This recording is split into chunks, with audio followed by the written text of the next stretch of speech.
የፍቅር ቤት ፍጹም ደግነት፣ ፍጹም ቸርነት፣ ፍጹም ገርነት፣ ፍጹም የዋህነት ያለባት ቤት፣ ንጽሕት ቤት ራሷ ጉልላቷ የሆነላት ክርስቶስ እንዲህ አለ፣ እኔን መከተል የሚወድ ቢኖር አለ።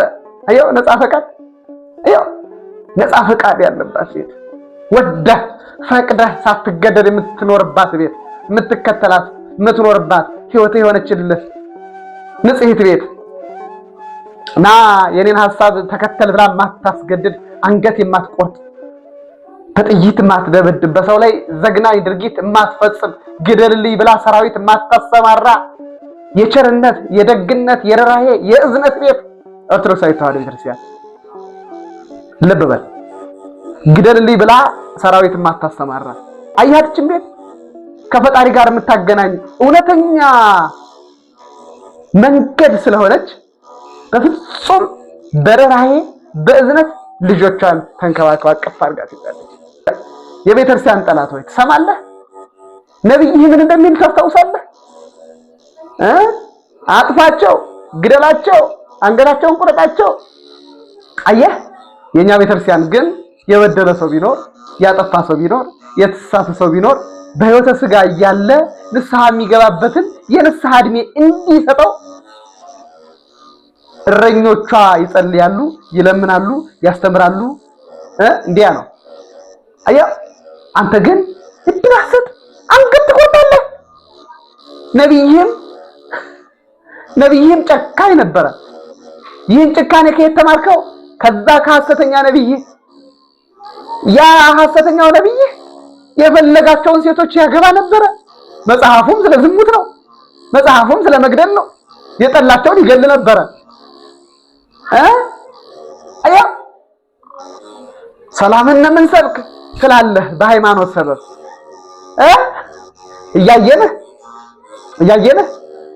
ጦር ሰብቀህ ሰራዊት አደራጅተህ በጥላቻ መንፈስ ሰክረህ አልያችሁ ብለህ በማንነታቸው በዘረኝነት መንፈስ ተወሽቀህ ሕፃናትን ሳይቀር ጽንስ ሳይቀር እናቶችን ሳይቀር ትገላለህ። እና ይሄ ሃይማኖት ነው? ያ ህልመኛው ቅዠታሙ ነብይህ የጻፈውን የሐሰት ትርክት፣ የሐሰት ትንቢት፣ የሐሰት ትምህርት ይዘህ ምዕመናንን ታሳድራለህ፣ ምዕመናንን ትገላለህ። ሰራዊት አጋንንት ነው። ሰራዊትህ ሰራዊተ ዲያብሎስ ነው። ስለሆነም ከግብር አባታችሁ ከዲያብሎስ የተማራችሁትን የመግደል ሙያ የሐሰተኛው ነብያችሁ አስተማራችሁ። ይህን ደግሞ በምድር ላይ ትፈጽማላችሁ። በሃይማኖታችሁ ሰበብ፣ በሃይማኖታችሁ ስም ሰራዊት አዘጋጅታችሁ ንጹሐንን የክርስቶስ ልጆችን ለመግደልና ለማጥፋት ከዓለም እስከ ዓለም ትጥራላችሁ። ይኸው ግብራችሁ ገለጣችሁ፣ ስራችሁ ገለጣችሁ። ኦርቶዶክሳውያንን ብትገሏቸው የፍቅር አይደለም። ኦርቶዶክሳውያንን ስለምትጠሉ በፍቅር ስማችሁ ማስተማር ስለማትችሉ እውነትም ስለሌላችሁ የመጨረሻው የሽንፈታችሁ ሽንፈት መግደል ብቻ።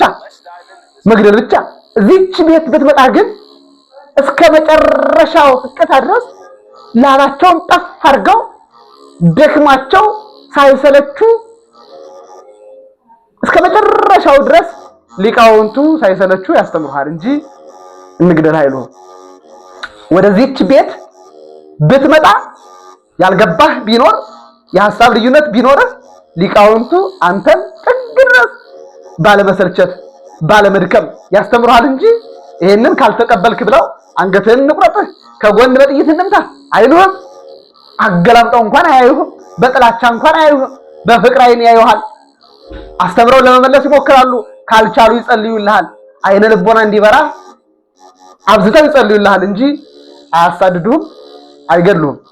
ስለሆነም ኦርቶዶክሳዊት ቤተክርስቲያን የፍቅር ቤት ናት። ያንተ ቤት ግን ነብይህ ሐሰተኛ ገዳይ አሳዳጅ ዘማዊ ስለነበረ አንተም ዘማዊ አሳዳጅ ገዳይ ነህ። እውነቱ የሆነው ሰላም